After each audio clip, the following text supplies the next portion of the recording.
Ito yung napagbitingan kahapon doon sa may SMM, store discussion. Yung attendees is ako, tapos si Jim. Long day off, tapos wala din absent. Sa warehouse, yung store delivery schedule natin ay December 3, Wednesday. Tapos warehouse request inventory is yung yung premium cotton kids na teal, red, tapos TID hoodie jacket na with zipper, tapos striped sandok. Tapos for pull out yung mga tumbler, kaso wala tayong tumbler, kaya hindi na pull out. Wala, hindi na pull out. Kailangan niyang pull out kasi ang daming order for Christmas. Tapos sa website naman, notebook, tapos notepad page, yun yung bagong page natin sa website.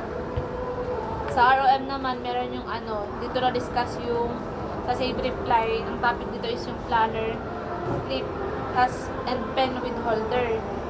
Tas yung inflatable neck pillow, 11 by 18 na rectangle pillow, tas yung 14 by 14 na square, yung square pillow, tas yung PVC na apron. Tapos sa ads and promo naman, meron tayo active tricycle ads na 21.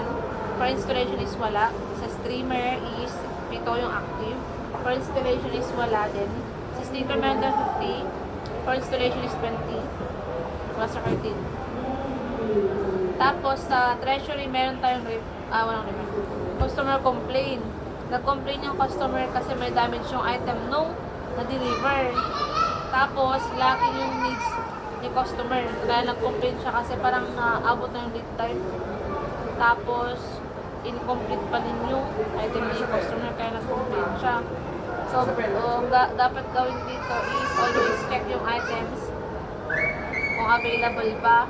And kapag bibigay natin kay customer, yun nga, kailangan natin ipa-approve muna kay customer yung layout or design before natin siya production para may iwasan yung damage. Tapos, kailangan din na, siyempre, kailangan natin i-contact si customer lagi. Kailangan natin siya i-update para in case na lacking yung items niya, at least alam niya. Hindi yung mabibigla lang siya. Bibigla kasi siya ng Tapos doon naman sa HR, merong workshop si Kyle bukas. Basic item yon December 1. 1:30 ato, 1:30 p.m. Basic item? Basic item yung item dito sa store. Tapos, audit naman, meron akong 4 active hotspot. Ongoing naman na yun. Ginagawa ko na siya. Tapos, sa garments and consumables, done na yung posting natin every Thursday. Care of Kai Jim. Yun lang. Oh, di ba naka-play?